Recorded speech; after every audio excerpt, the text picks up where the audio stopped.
শ্রমিকদের ঠকায় মালিকরা বড় হয়, ওইটারে বলে মুনাফা। আর আমরা যখন ন্যায্য দাবি চাই, ওইটারে বলে গ্যাঞ্জাম বিশৃঙ্খলা।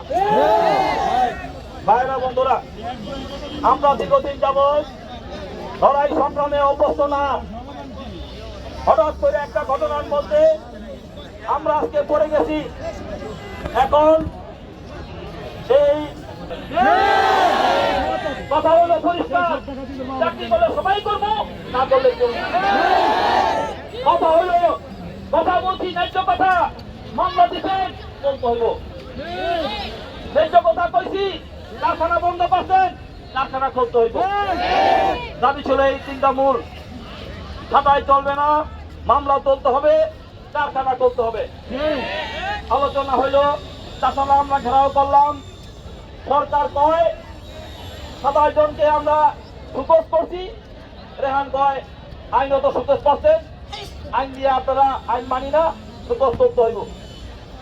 পরবর্তীতে মালিক এক পর্যায়ে কইল কারখানা খুলে দেবো। আচ্ছা, আলহামদুলিল্লাহ খোলেন। পরে কয় মামলা আছে, মামলা কেউ আমরা গ্রেপ্তার করবো না। আমরা বলছি ঠিক আছে, যার ধরুন আমাদের শ্রমিকরা আজকে রাস্তায় নামছে। পরবর্তীতে দেখলাম আমাদের শ্রমিকদের যখন প্রশাসন ধাওয়া দিল, আমরা এখান থেকে ধারায় জমা বাজাতে গেলাম, আরেক কারখানার সামনে আমাদের উপরে গুন্ডা বানারা হামলা করলো। একে তো আমরা চাকরি হারা, আমরা আজকে গভীর সংকটে। এর মধ্যে তো একটা পশুরেও একটা জলদ মারতে পারে না, সেই গুন্ডা বানারা যেভাবে হামলা করছে, অনেক ভাইরা রক্তাক্ত করছে। এখন আলোচনায় আজকে প্রায় বিকাল গড়াইতেছে, 6-4টা বাজে। একজনের পেটে ওটারও পানি নাই, ঘরের মধ্যে আগুন, পেটের মধ্যে আগুন, ধাউ ধাউ করে জ্বলতেছে। প্রশাসনের কাছে অনুরোধ করবো, আমাদের শ্রমিকের কথা হইল মালিক এখানে আসতে হবে, আইসা আমাদের যে দাবি জমা আছে এই দাবিগুলো মাই না, তারপরে আমরা এখান থেকে উঠবো। আমরা এই কথায় আছি। আমরা এখান থেকে প্রশাসনের কাছে অনুরোধ করবো, আপনারা নিশ্চয়ই আমাদের আশেপাশে আছেন, আমাদের কথা আপনারা শুনতেছেন। আমাদের মাঝে এই মুহূর্তে বাংলাদেশের শ্রমিক আন্দোলনের অন্যতম নেতা শ্রমিক নেতা অ্যাডভোকেট মন্টু ঘোষ আমাদের মাঝে এসে উপস্থিত হয়েছেন। তাকে আমরা আমাদের আন্দোলনের পক্ষ থেকে আমরা সংবর্ধনা জানাই।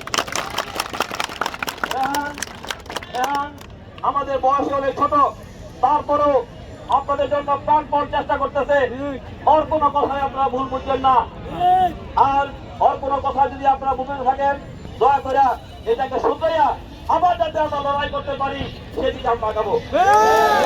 সালাউদ্দিন ভাই আছে, সালাউদ্দিন ভাই ও খুব সংগ্রামী মানুষ। আপনাদের দাবির জন্য কোনো প্রশ্নে উনি আপোষ করে নাই এবং করবেও না।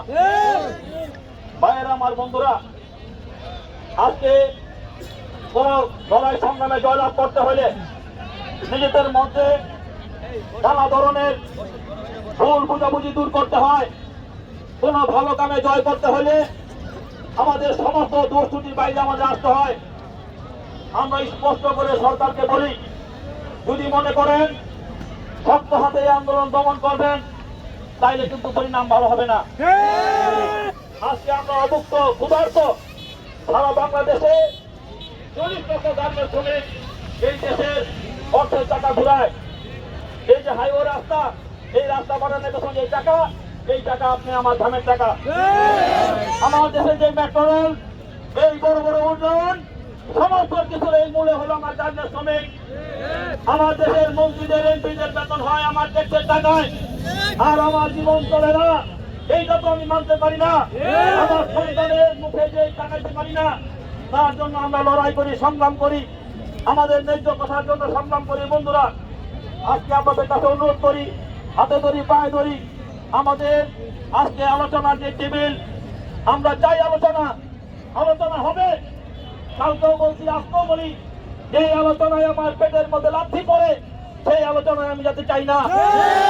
তাই স্পষ্ট, কেন আমার শ্রমিকের গায়ে হাত দেওয়া হইল, বিচার চাই, জবাব চাই।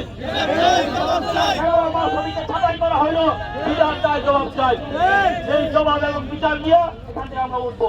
নমস্কার।